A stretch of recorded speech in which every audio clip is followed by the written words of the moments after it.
I'm sure most people will agree gorgeous looking wedding bouquet is one of the important parts of the wedding beside the wedding dress and the wedding ring. In this video, we are going to show you how to create a luxury wedding hand-tied bouquet only in 10 minutes.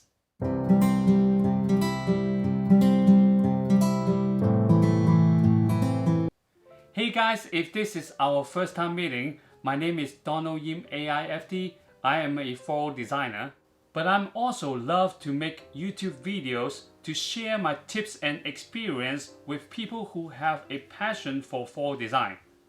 If you are passionate about floral design like me, consider subscribing. This video is a part 3 of a 5-part series on how to make your wedding flowers. I will put the link to the other parts of the series in the descriptions if you want to check those out as well. I know a lot of people want to make the wedding bouquet for their wedding date. In today's video, we will show you step by step how to make a spiral hand-tied bouquet for the wedding. We will use some beautiful garden flowers and greeneries to create a luxury look for this bouquet. Before we move on to the video, a few tips I want to share with you. Tips number 1. If you are first time making a spiral hand-tied bouquet, it is a little tricky. The basic technique of the hand-tied bouquet is all the flowers and greenery is going to one direction, nice and smooth, also fans out on the bottom part of the bouquet. So it won't break your stem when you tie your bouquet. Tips number 2. When you are making your bouquet, make sure your hands are nice and relaxed. The feelings are almost like you are holding a little child's hands, soft and easy. At the same time, you are pretending your hands is a vase. Insert the flowers into your hands. Before you making your bouquet, please remove all the leaves from the bottom of your stems, so your bouquet will be nice and clean. Tips number 3. When you are making your bouquet, I will recommend you to check the shape of your bouquet as you go. To make sure the shape is the way you want it and all the flowers are nicely spread out, one of the helpful techniques is to put greeneries beside each flowers so your bouquet won't be off balance or getting too tight when you tie it. Okay, hopefully after those few tips, you have a better idea where to start your hand-tied bouquet. Let's move on to the video.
I hope that you guys found value in these videos. If you did, please be sure you give it a like. If you want to check out other part of the wedding videos, I will be sure to put a link on the description or have a card pop up here. Let me know if you have any question in the comments below. I love to share all the information and knowledge I have to help you to make a better wedding design. Thank you for watching. See you on my next video.